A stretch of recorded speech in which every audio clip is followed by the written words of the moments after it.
Parte número 1. Los invito a abrir su Biblia en Gálatas capítulo 3. Voy a hacer del versículo 1 al versículo número 5 en el primer audio. Y dice así: Oh Gálatas insensato, ¿quién os fascinó para no obedecer a la verdad? A vosotros, ante cuyos ojos Jesucristo fue ya presentado claramente entre vosotros como crucificado. Esto no solo quiero saber de vosotros: ¿recibiste el Espíritu por las obras de la ley o por el oír con fe? ¿Tan necios sois, habiendo comenzado por el Espíritu, ahora vais a acabar por la carne? ¿Tantas cosas habéis padecido en vano? Si es que realmente fue en vano, aquel que os suministra el Espíritu y os hace maravilla entre vosotros, ¿lo hace por las obras de la ley o por el oír con fe? Hasta ahí. Bueno, empezamos una nueva sección acá del capítulo número 3 de los Gálatas, o a los Gálatas, y Pablo empieza ya a sacar algunos argumentos. Él primero va a empezar a sacar el argumento personal y después el argumento escritural. Va a mostrarle por qué era una necedad lo que yo quería. Bueno, él dice tan necio. La palabra necio ahí no tiene una connotación, podríamos decir, como de insultar a una persona, decirle tonto, estúpido. No tiene esa ofensa que Cristo dice: si alguno le dice necio, fatuo, no tiene esa fuerza en el griego. Acá el necio no es que lo está insultando, sino es una persona, podemos decir, que persiste en sus errores, en sus necedades, a pesar de que la persona sabe que está equivocada en lo que está haciendo, sigue sus ideas, sus posturas.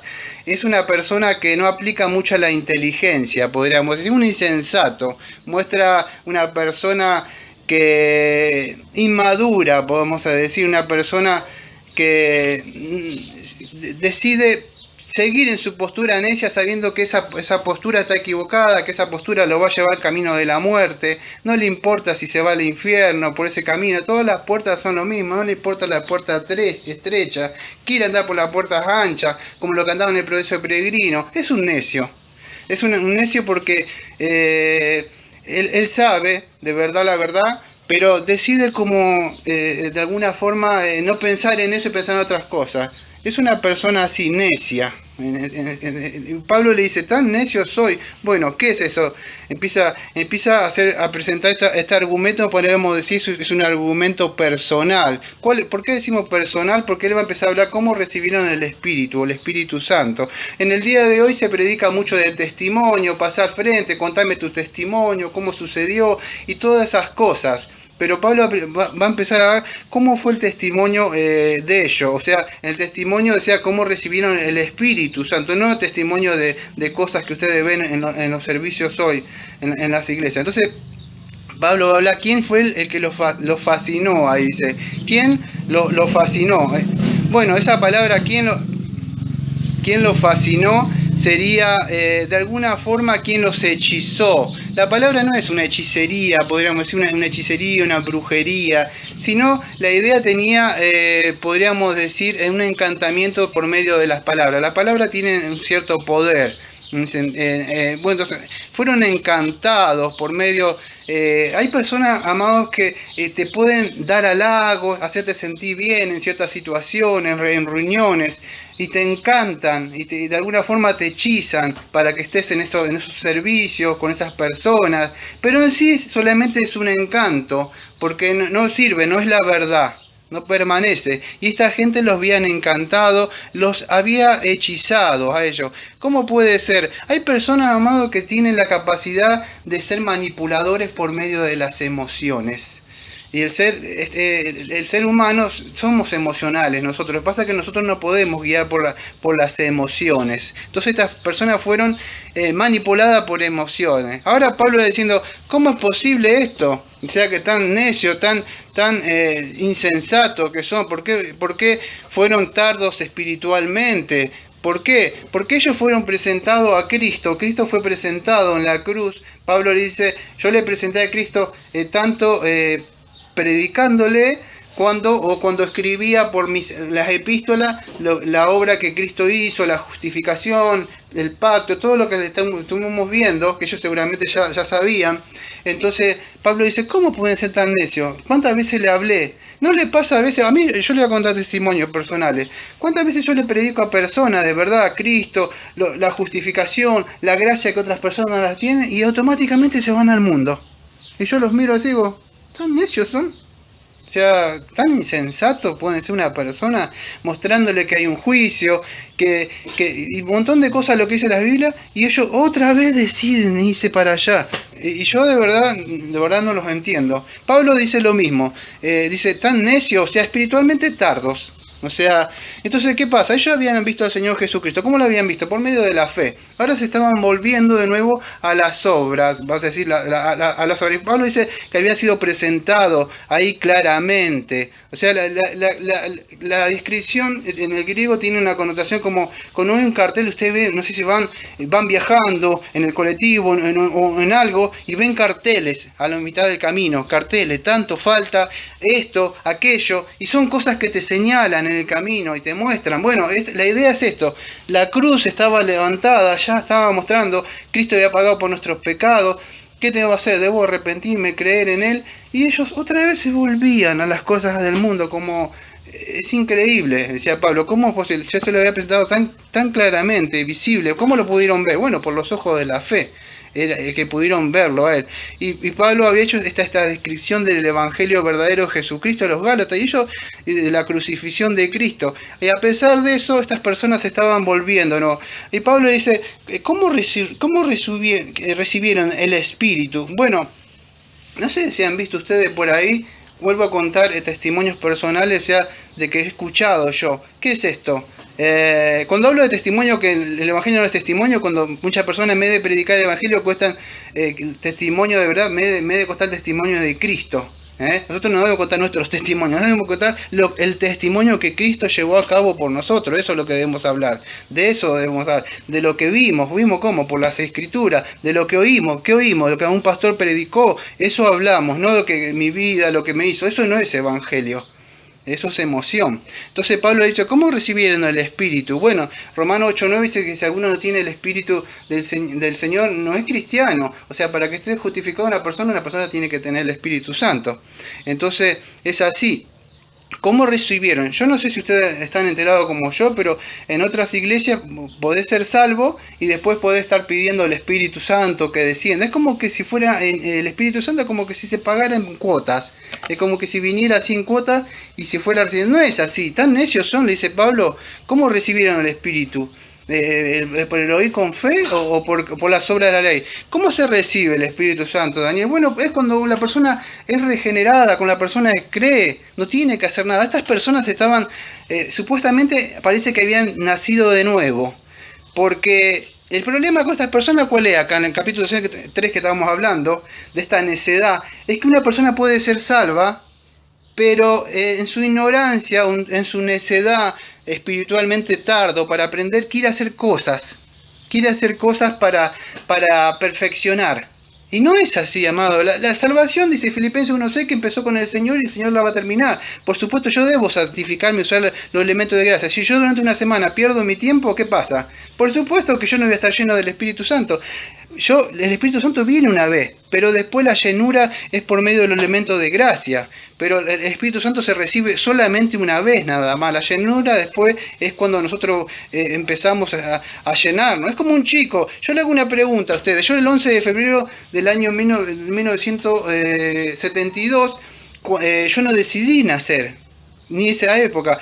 Mi padre me concibió, así somos concebidos nosotros. Ahora otra pregunta. Cuando vino la partera no le dijo mi mamá, tome acá está una orejita, venga de otra semana que ya le doy el piecito, venga este día y le doy. No, amado, nosotros estamos completos en Cristo. No podemos ser perfeccionados por las obras de la ley.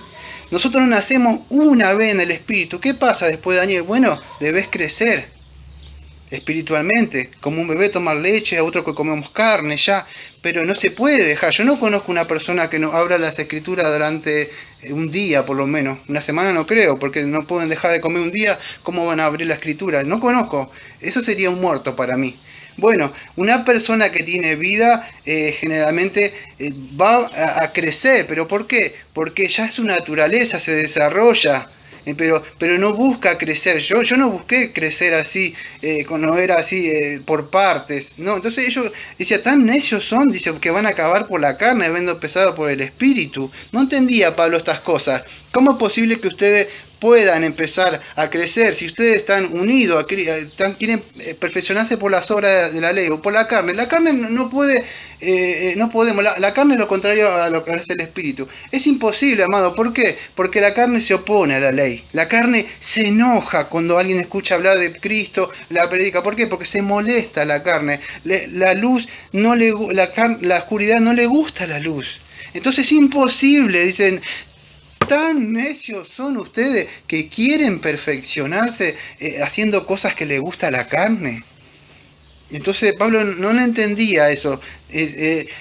Van a acabar por la carne. Dice, no entendía Pablo esa necesidad de ellos. ¿Por qué? Porque Colosenses 2:9 dice que nosotros estamos asidos a la cabeza en virtud de quien que es quien tiene todo el cuerpo, nutriéndose y uniéndose con él en crecimiento de Dios.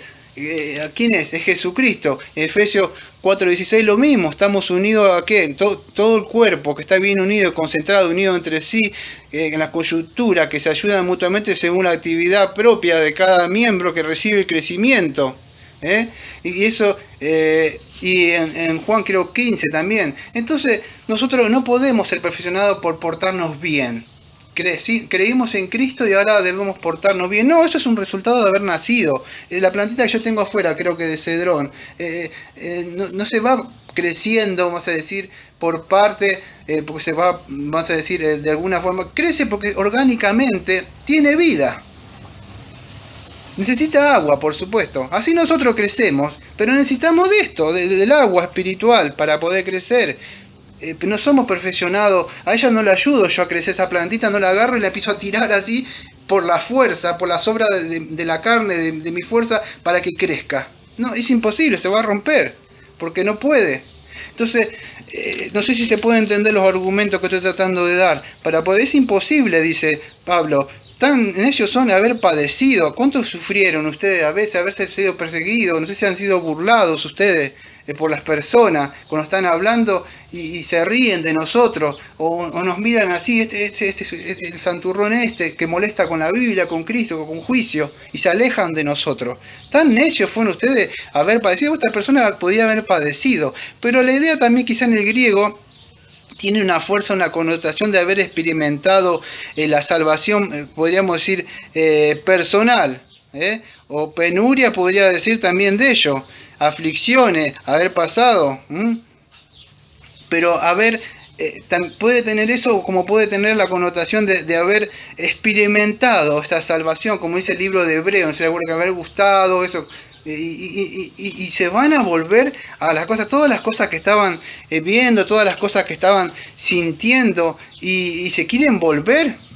La idea ahí también que aparece, que Pablo está hablando cuando dice que, porque ellos habían recibido, vamos a decir, el Espíritu Santo cuando creyeron, y ahora quieren volverse a la ley. La idea es esta, no sé si se pueden tener el argumento que voy a tratar de mostrar ahora.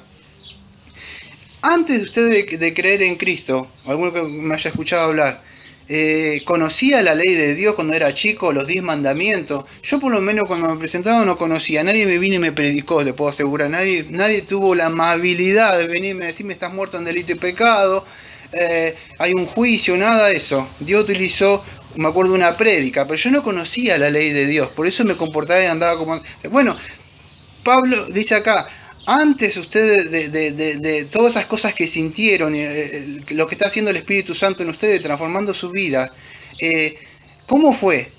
¿Cómo fue que pasó eso? La fe viene por el oír la palabra de Dios, Romanos 10:17 dice. Entonces, ¿cómo fue que ahora quieren perfeccionarse, ahora que ya son salvos, por las obras de la ley, guardando, esto Dios manda esto, aquello, cuando ustedes cuando fueron salvos, ni siquiera conocían la ley? No sé si se puede hacer el contraste que hace Pablo, la antítesis que hace, diciendo, ¿cómo pueden ser, ahora quieren perfeccionarse, cuando alguien le presentó el Evangelio, ustedes creyeron lo que hizo Cristo, y ni siquiera conocían las obras de la ley? es imposible, hay una necedad tremenda, dice Pablo, en estas personas.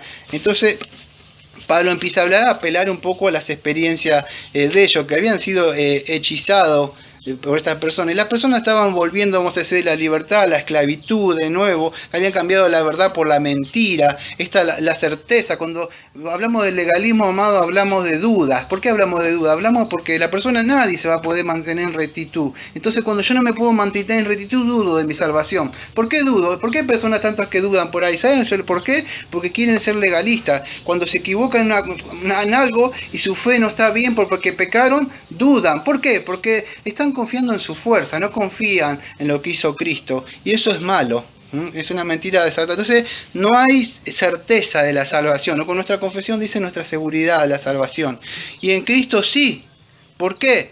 Esos milagros que aparece ahí, que dice, para ir cerrando esta parte, que dice aquellos que suministran el Espíritu y hace maravilla entre vosotros. ¿Qué maravilla? No hay mayor maravilla, yo no lo sé ustedes, pero una persona que haya nacido de nuevo, que ya no sea más la persona que ustedes ven en una foto y dicen, este no existe. No sé si le ha pasado a ustedes eso. Bueno, no hay mayor maravilla eso. Cristo sigue haciendo milagros, amado, pero no esos milagros falsos que vemos ahí. ¿Qué milagros sigue haciendo todavía? Bueno, el Señor todavía sigue haciendo milagros, sopla sobre las personas, da vida, regenera dentro de nosotros. El Señor transforma, vamos a decir, nuestras vidas. ¿Qué hace? Cambia los vicios. Aquellas personas que tomaban, fumaban, se iban por ahí, gastaban el dinero, trae comida sobre la mesa. Cambia el odio en amor. El Señor transforma y hace. Y tan necios se vuelven a las cosas del mundo. ¿Cómo es posible? Dice ahí Pablo. ¿Cómo está sucediendo esto con nosotros? Entonces Pablo le tenía que otra vez predicar y hacerle recordar, porque ellos se estaban extraviando, amado. Le estaba apelando al testimonio de ellos, que habían sido hechizados por estas personas.